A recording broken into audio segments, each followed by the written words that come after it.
Hello friends, मेरा नाम है मनीष कर्ण और हम साथ में आज इकोनॉमिक्स पढ़ने वाले हैं। हमारी क्लास फर्स्ट है। हमारी बुक का नाम है भारतीय अर्थव्यवस्था का विकास, जी, इंडियन इकोनॉमी। और हमारा चैप्टर का नाम है स्वतंत्रता प्राप्ति के समय भारतीय अर्थव्यवस्था। तो हम अपने टॉपिक को शुरू करते हैं। देखिए, आप इससे पहले आपको मैं बताना चाहूँगा कि यूट्यूब पे काफ़ी सारे कंटेंट इंग्लिश में अवेलेबल है और हिंदी में बहुत कम बच्चों के लिए अवेलेबल है जो हिंदी मीडियम में पढ़ते हैं। तो आज हम उन्हीं के लिए लेके आए। थोड़ी बहुत जो शायद हो सकती है कि मेरी राइटिंग ख़राब हो, और फिर भी कोशिश करूँगा कि मैं आप लोगों को बेहतर तरीके से समझा सकूँ। आइए हम पढ़ते हैं। तो भारत स्वतंत्रता प्राप्ति के समय भारतीय अर्थव्यवस्था। तो हम सब जानते हैं कि ब्रिटिश जो हैं वो हम पे 200 साल उन्होंने राज किया। ब्रिटिश जो थे यानी कि अंग्रेज़, उन्होंने हम पे 200 साल राज किया, यानी कि भारत पर, जिसे हम आज इंडिया कहते हैं। ठीक है। जो ब्रिटिश शासन का जो उदय हुआ, उदय हम जानते हैं इसका मतलब क्या कि वो शुरुआत कैसे हुई उनकी। तो शुरुआत हुई थी भारत में जो ब्रिटिश शासन का उदय प्लासी के युद्ध द्वारा हुआ था। प्लासी का युद्ध जो कि ब्रिटेन और कोलकाता के नवाब के साथ लड़ी गई थी। दरअसल उनका कुछ टैक्स में इशू था, उसी तरह से लड़ाई हुई थी कर के कारण। ये कब हुई थी? 1757 में हुई थी, 1757 में हुई थी। ठीक है। ब्रिटिश शासन का मुख्य उद्देश्य क्या था? भारतीय अर्थव्यवस्था को पोषक अर्थव्यवस्था, हम सब जानते हैं खाने के लिए हमें क्या जरूरत होती है, सीधी सी बात है, खाने की। वेज हो, नॉन वेज हो, अलग अलग प्रकार के खाने होते हैं। ठीक है। तो हमें उन सब की ज़रूरत पड़ती है अपने शरीर को कंटिन्यूली काम करने के लिए, कंटिन्यू चलने के लिए, है ना। कंटिन्यूटी बनाने के लिए हमें पोषक की आवश्यकता पड़ती है। हम दिन में खाते हैं, शाम को खाते हैं, ताकि हमारी एनर्जी बनी रहे और काम को हम कर पाएँ। उसी तरीके से इकोनॉमिकली देखें तो दूसरे देश की इकोनॉमी को अपने इकोनॉमी के लिए बेनिफिशियल तरीके से इस्तेमाल करना जो है ब्रिटिश शासन का मुख्य उद्देश्य था। जिस तरह हम खाना खाते हैं ऊर्जा के लिए, उन्होंने ऊर्जा के लिए क्या किया? भारतीय अर्थव्यवस्था का इस्तेमाल किया। भारतीय अर्थव्यवस्था जिसे हम इंडियन इकोनॉमी भी कहते हैं, उसका इस्तेमाल किया। ठीक है। भारतीय अर्थव्यवस्था हम सब जानते हैं उस समय बहुत ज़्यादा प्रसिद्ध था। उसे उस समय हमें सोने की चिड़िया कहा जाता था। जितने भी यूरोपियन हो गया, अमेरिकन, ये सब भारत आना चाहते थे। ठीक है। भारत की खोज करना चाहते थे, वो देखना चाहते थे कि भारत है कैसा। उस समय हमारा ट्रेड दुनिया में सबसे ज़्यादा था। हम उस समय सोने की चिड़िया कहलाते थे। भारत के हर घर में सोना था उस समय, तो आप मान सकते हैं। ठीक है। और आज के समय में हम देख सकते हैं हमारा सच हमारे सामने, मुझे बताने की ज़रूरत बिल्कुल नहीं है। आप सब जानते हैं कि हमारा भारत अब कैसा है। तो जो ब्रिटिश अर्थव्यवस्था थी उसका मुख्य उद्देश्य यही था कि भारतीय अर्थव्यवस्था को आम की तरह चूस लिया जाए। जैसे आम होता है ना, एक आम को जैसे चूस के पूरा उसका रस, एनर्जी हम ले लेते हैं, उसी तरीके से इसे आम बनाकर चूसने वाला कौन था? ब्रिटेन। उसे चूज के अपने आप को एनर्जी एनर्जी प्रोड्यूस करता था भारतीय अर्थव्यवस्था को लेकर। ठीक है, इस्तेमाल करके। अच्छा, इन्होंने हम पे 200 साल ऐसे ही इस्तेमाल करते रहे। अंत में जो है गांधी जी, हम सब जानते हैं हमारे फ्रीडम फाइटर्स जो काफ़ी महान हैं, उनकी वजह से हमें आज आज़ादी मिली।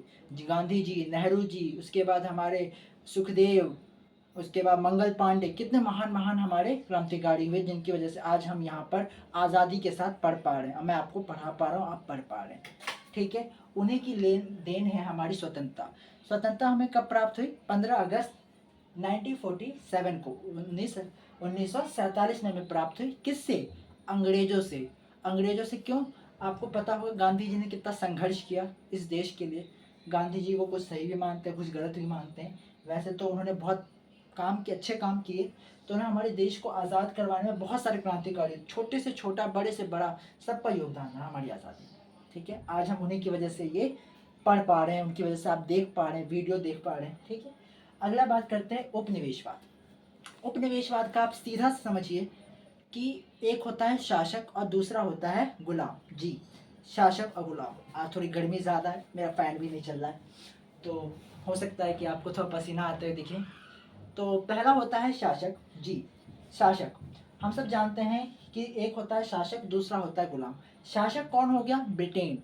गुलाम कौन हो गया? भारत, यानी कि इंडिया, मॉडर्न डे इंडिया। ठीक है। गुलाम था, उस पर ब्रिटेन का हम पर क्या क्या कब्जा था? हम सब जानते हैं कि उसका राजनीतिक का हम सब जानते हैं क्या होता है। राजनीतिक मतलब कि उनकी जो गवर्नर जनरल सब कुछ कौन, क्या कहते हैं, कौन चुनता था? ब्रिटेन।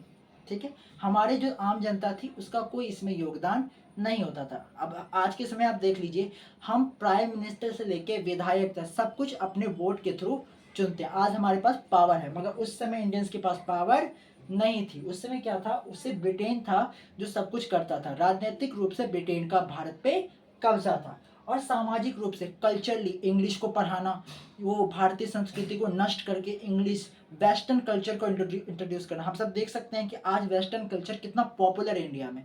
हम सब फटी हुई जीन्स पहनते हैं, ठीक है, मैकडोनल्ड्स में खाना खाने जाते हैं, पार्टी मनाते हैं, सब कुछ एक वेस्टर्न कल्चर है जो हम आज मतलब कि रिवाइव हो रहा है, एक तरह से फैल चुका है पूरे इंडिया में। इंग्लिश कितना डिस्परेट है आजकल, है। इंग्लिश के अगर आप देखें तो इंग्लिश के आजकल लैंग्वेज जैसे लैंग्वेज नहीं है ये एक इंटेलिजेंस नापने का एक पैमाना बन चुका है कि इंग्लिश आती है आप समझदार हैं, इंग्लिश नहीं आती आपको कुछ नहीं आता। मगर ऐसा नहीं है, English is just a language, not a knowledge criteria. Okay, ये एक लैंग्वेज है, एक भाषा है, इसे कभी समझदारी का पैमाना नहीं माना जा सकता। ठीक है, तो आप ये याद रखिए। उसी तरह कल्चरली का मतलब वही हो गया, सामाजिक संबंध हो गया। ठीक है, लिखा क्या हुआ है, उपनिवेशवाद से अभिप्राय यह है, दो देशों के बीच राजनीतिक सामाजिक संबंधों की उस व्यवस्था से है जिसमें एक देश शासक और दूसरा देश उपनिवेशक यानी कि गुलाम होता है। ठीक है, जैसे मैंने आपको बताया शासक कौन है हमारे लिए, जी हमारे शासक कौन है, यहाँ पे शासक में आपको लिख देता हूँ मैं। हमारे शासक में है ब्रिटिश, और गुलाम कौन है, गुलाम है हम भारत। ठीक है, आजकल तो भारत और इंडिया के बीच भी डिबेट चल रहा है कि नाम क्या रखा जाए, तो हम भारत ही लिखेंगे, भारत अच्छा रहेगा। ठीक है, तो अब बात करते हैं प्रति व्यक्ति आय। देखिए भारत की जो आप जानते हैं कि आज जो हमारी प्रति व्यक्ति आय है, नॉर्मल जो बड़े बड़े देश हैं उनसे काफ़ी कम है। हम काफ़ी गरीब में आते हैं, हमारे यहाँ पे पुअर काफ़ी पुअर है, मिडिल क्लास है, लोअर मिडिल क्लास है, ठीक है, रिच भी है, बिलियनर्स भी है, सब सभी हैं। मगर उस समय क्या था कि जब ब्रिटेन आया तो हमारी जो आधी पॉपुलेशन थी वो बुरी तरह डिक्लाइन कर गई, मतलब कि गरीबी में झोंक दी गई। ठीक है, हमारी प्रति व्यक्ति आय इतनी गिर गई थी कि हम उस समय जो है नॉर्मल जो है कितना 20 से 30 डॉलर ही कमा पाते थे महीने के। उस ज़माने की बात है, आज हम देखें तो 2000 से ज़्यादा प्रति डॉलर्स कमाता है एक व्यक्ति नॉर्मल इंडिया में। ठीक है, उस समय जो है काफ़ी सारे महानुभव हुए यानी कि काफ़ी विद्वान हैं जिन्होंने प्रति व्यक्ति आय नापने की कोशिश की। जी, प्रति व्यक्ति आय, जिसे जो क्या कहते हैं लोगों के पास इनकम कैसी कितनी है वो नापने की कोशिश की। गर्मी बहुत ज़्यादा है, फैन नहीं चली, शायद इलेक्ट्रिसिटी का कुछ है, अगली बार से ये नहीं होगा। तो जी हाँ, तो इसमें कौन कौन से लोगों ने नापने की कोशिश की, तो पहला है दादा भाई नारोजी। दादा भाई नारोजी बहुत ही महान थे, इन्होंने नापने की कोशिश की। विलियम डिग्बी, पेड्रल सिराज, VKRB राव और RC देसाई विद्वान ने कुछ व्यक्तिगत प्रयास किए, परंतु इन सभी अनुमानों में विरोधाभास, मतलब इन सब में कुछ न कुछ कमी लग रही थी। जो आम जनता थी भारत की उससे रिलेट नहीं कर पा रही थी कि इतनी हो सकती है आम जनता, आम भारतीय की इनकम। ठीक है, तो उस समय एक जो हमारे थे डॉक्टर राव, उनकी सबसे सटीक अनुमान लगाएगा, वो डॉक्टर राव ही थे जिनकी जो अनुमान लगाएगा बिल्कुल सटीक था इंडियन के हिसाब से। डॉक्टर राव के राष्ट्रीय और प्रति व्यक्ति आय के अनुमान सबसे अधिक सटीक और महत्वपूर्ण थे। ठीक है, महत्वपूर्ण पाए गए। ठीक है, उन्होंने काफ़ी हद तक हमारे यहाँ पे दिया। अधिकार अध्ययन के 20वीं सदी के प्रारंभ में समग्र वास्तविक उत्पादन की वृद्धि 2% से कम, प्रति व्यक्ति का व्यक्ति उत्पादन में वृद्धि की होगी। उस समय जो प्रति व्यक्ति आय में जो वृद्धि थी वो 0.5 थी। आप सोच सकते हैं कितना कम है 0.5। आज के मुकाबले में देखें तो आज की जो वृद्धि दर है हमारी, नॉर्मली भी देखें तो काफ़ी हाई है। ये कितनी 2 से ज़्यादा ही है, 2% से ज़्यादा ही है मेरे ख्याल से। उस समय 0.5 कितना कम था उस समय जो प्रति व्यक्ति आय बढ़ने का था। ठीक है, ब्रिटिश आए तो उन्होंने काफ़ी अच्छे भी किए थे, मगर उन्होंने सबसे बुरा हश्र किया जिस क्षेत्र का, वो था कृषि क्षेत्र। कृषि क्षेत्र को बहुत बुरी तरह से उन्होंने नष्ट किया, बहुत बुरी तरह से। हम सब जानते हैं कि ब्रिटिश से आने से पहले हमारी समृद्ध अर्थव्यवस्था और कृषि प्रधान अर्थव्यवस्था थी। कृषि प्रधान यानी कि हमारे यहाँ पे जो है 85% जो लोग थे वो ग्रामीण में रहते थे। हम सब जानते हैं कि ग्रामीण में रोजगार ज़्यादा उपलब्ध नहीं है। ग्रामीण में अगर देखें तो गांव में क्या होता है आजकल, खेती बाड़ी, पशुपालन, मुर्गी पालन, यही सब होता है गांव में ज़्यादातर। और होता है तो थोड़े बहुत जो शहर है छोटे उसमें थोड़ा बहुत ज़्यादा काम होता है, तो यूजुअली यही होता है। तो उस समय तो इंडस्ट्री भी नहीं थी जो शहरों में हो, तो ज़्यादातर लोग गाँव में ही खेती बाड़ी करते थे। इसीलिए जो है उस ज़माने में कहा जाता था कि हमारा देश कृषि प्रधान देश है, यहाँ पे तो कृषि ही जननी है यहाँ के लोगों की। तो उस समय कृषि प्रधान थी। और सबसे सोचिए अगर 80 to 85% लोगों का जीविका कृषि से आ रहा है और उस पर अगर कोई डैमेज होगा तो पूरी की पूरी जनसंख्या पे उसका कोई नुकसान न होगा, तो ये काफ़ी दिक्कत भरा होगा।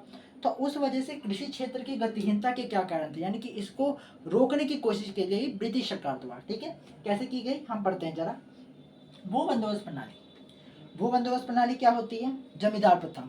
जी, जमींदार प्रथा आज देखने को नहीं मिलती है, सरकार ने खत्म कर दिया ये लॉ। जमींदार प्रथा थी नहीं, काफ़ी गर्मी है। जमींदार प्रथा थी नहीं क्योंकि उस समय जमींदार प्रथा थी, इस जमाने में नहीं है। जमींदार प्रथा में क्या होता है कि एक किसान है, उसकी आर्थिक कंडीशन को मतलब कि हटा दिया जाता था कि किसान गरीब है अमीर है कैसा था, कुछ नहीं देखा जाता, बस टैक्स यानी कर लेना है वो याद रखा जाता था। किसान की आर्थिक स्थिति को नज़रअंदाज करके जो टैक्स लिया जाता था वो जमींदार लेते थे। ठीक है, और जमींदार जो है एक सर्टेन टाइम, एक फिक्स टाइम पे जो है वो जो राशि थी, जैसे कि आप मान लीजिए कि जमींदार है एक तरह का, जैसे जमींदार है वो किसान से ले रहा है। किसान कितना है? किसान जो है हमारा, आप जानते ही हैं किसान, उसके ऊपर कौन है? इसके ऊपर है ब्रिटिश। ठीक है, ब्रिटिश है। क्या करता था? किसान से वो कर लेता था 100 रुपये। इसमें से जो ब्रिटिश कहती थी कि 20 रुपये तुम अपने पास रख सकते हो, बाकी के जो तुम 80 रुपये है वो हमें दोगे। 20 रुपये तुम अपने पास रख सकते हो, बाकी के 80 रुपये तुम किसे दोगे?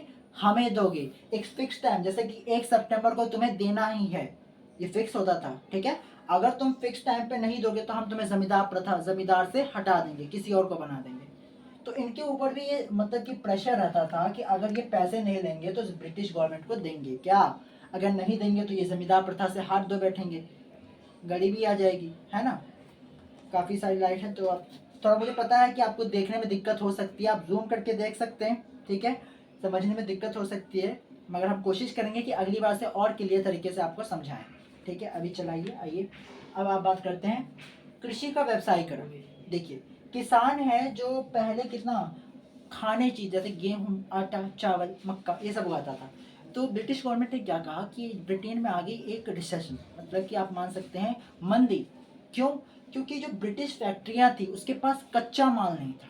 ठीक है, वो और जगह से लेते थे, बहुत महंगा मिलता था, उन्हें लॉस हो रहा था। उन्होंने देखा जब यहाँ के लोग इतना कृषि करते हैं, यहाँ पे गंगा के मैदान, हम सब जानते हैं गंगा के मैदान दुनिया के सबसे ज़्यादा उपजाऊ मिट्टियों में से एक है। गंगा के मैदान है, क्यों ना हम इसका उपयोग करें, यहाँ से कच्चा माल ले जाके ब्रिटेन ले जाएं और ब्रिटेन में इसको फिनिशिंग गुड यानी कि इसका कुछ कपड़ा या नए प्रोडक्ट बना के इंडिया और पूरी दुनिया को बेचें और पैसे कमाएं। तो उन्होंने क्यों ना किसानों को, इंडियन जो किसान जो थे उन्हें लालच देना शुरू किया, आपको ज़्यादा पैसे देंगे, जो आपको 1000 मिलता था 2000 मिलेगा, आप पहले कृषि का व्यवसायीकरण कीजिए, आप व्यावसायिक फसलें उगाइए, कपास, जूट, ठीक है, सिल्क और नील व्हील उगाइए, ये सब उगाइए, इससे आपको बेनिफिट होगा। अब किसान, अब हमारे किसान भोले, उस समय पर ज़्यादा शिक्षित भी नहीं थे कि क्या अपनी अच्छा बुरा सोच सके, तो उन्होंने मान लिया। अब उन्होंने क्या किया, अब सीधी सी बात है कि व्यावसायिक फसल में खाने की चीज़ें तो नहीं होती हैं, और इससे क्या होती है, ज़मीन की जो उत्पादन क्षमता है वो भी कम होती है, मतलब उपजाऊ क्षमता भी कम होती जाती है। जब हम कृषि का व्यवसायीकरण करते हैं तो ऐसे फसलों में जो है ज़मीन की जो उत्पादक क्षमता है वो भी कम होती है, तो उससे ज़मीन भी खराब होती है, कहीं ना कहीं उसकी फर्टिलिटी भी खराब होती है। अब उगाने लगे तो क्या हुआ, जब वो उगाने लगे तो उनको काफ़ी, मतलब ब्रिटेन को तो कच्चा माल मिल रहा था, सस्ते दामों पे खरीद लेते थे और उसको महंगे दामों पे वापस बेचते थे, डबल मुनाफा कमाते थे वो। ठीक है, जैसे कि मैं आपसे ले रहा हूँ 20 रुपए का कच्चा माल, उसे मैं तैयार करके कपड़ा या कुछ बना दे रहा हूँ और उसी को मैं 50 रुपए में आपको दे रहा हूँ। जो आप मुझे 30 रुपए में बेचते थे, 10 रुपए तो मुझे आपसे फ़ायदा हुआ और मैंने आपको 50 रुपए भेजा, तो मेरे को और ज़्यादा फ़ायदा हुआ कि दोगुना फ़ायदा हो रहा है। ऐसा है ब्रिटिश गवर्नमेंट करती है। ठीक है, कृषि का व्यवसायीकरण में।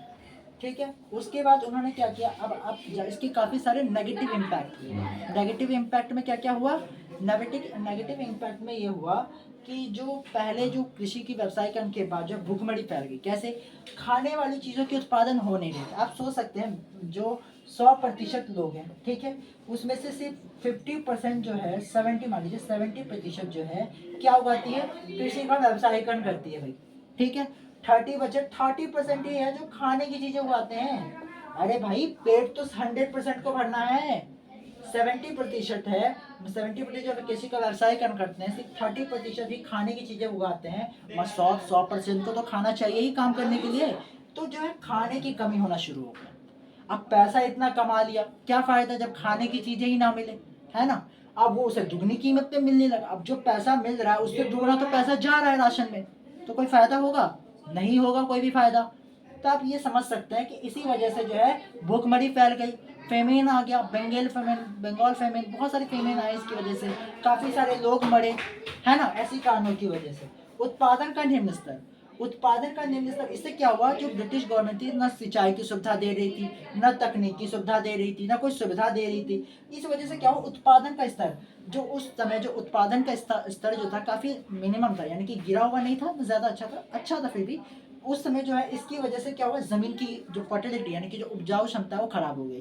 तो आप सोच सकते हैं जो फसल उगेंगे वो भी खराब उगेंगे, है ना, खराब उगेंगे ना। तो उत्पादन का निम्न स्तर हुआ, सिंचाई सुविधाएं अच्छी थी ही नहीं। अरे उस समय किसान तो आजकल तो पंप वम्प या इसके थ्रू कर लेते, उस समय तो वर्षा पे निर्भर करते थे। वर्षा हुई तो फसल अच्छी होगी, नहीं हुई तो नहीं होगी। तो इसी वजह से उत्पादन का निम्न स्तर भी रहा। अब उसके बाद निवेश की कमी, ब्रिटिश गवर्नमेंट इसमें निवेश ही नहीं करती थी। सारे लोग डरते थे कि जब इसमें कोई ग्रोथ ही नहीं है तो इसमें निवेश करने का फायदा क्या है, ग्रोथ तो दिखाए कुछ नहीं दिखाती है। आजकल आप स्टॉक मार्केट में जाते हैं तो इन्वेस्ट वही करेंगे ना जहाँ पे ग्रोथ दिखे कंपनी में। अब वहाँ ग्रोथ नहीं दिखेंगे तो आप पैसा लगाएंगे क्या, नहीं लगाएंगे। वही चीज़ यहाँ पे थी, ब्रिटिश गवर्नमेंट यहाँ पे पैसे लगाती नहीं थी, इसमें ग्रोथ होती नहीं थी तो लोग भी नहीं लगाते थे पैसा, भाई क्यों करें। इसलिए तकनीकी विकास, जो और देशों में जल्दी से जल्दी तकनीकी विकास हुआ कृषि का, जहाँ पे मशीनों का यूज़ किया गया, भारत में मशीनों का यूज़ हुआ ही नहीं। इसी वजह से जो है काफ़ी कमी हुई, इससे कृषि का काफ़ी नुकसान हुआ। ठीक है, आगे की क्लास में हम कंटिन्यू करेंगे औद्योगिक क्षेत्र। ठीक है, औद्योगिक क्षेत्र, इंडस्ट्री वाली चीज़ें हम इसमें लेंगे। आज के लिए इतना ही है, आप देखते रहिएगा। ये क्लास हमारी फर्स्ट है, हम कंटिन्यू करेंगे, आगे भी क्लासेस आएंगी, आप उसे रेगुलरली फॉलो कीजिए हमारे चैनल को। और हमारे चैनल का नाम है स्टडी अकेडमी। ठीक है, Manish study academy. Thank you for listening.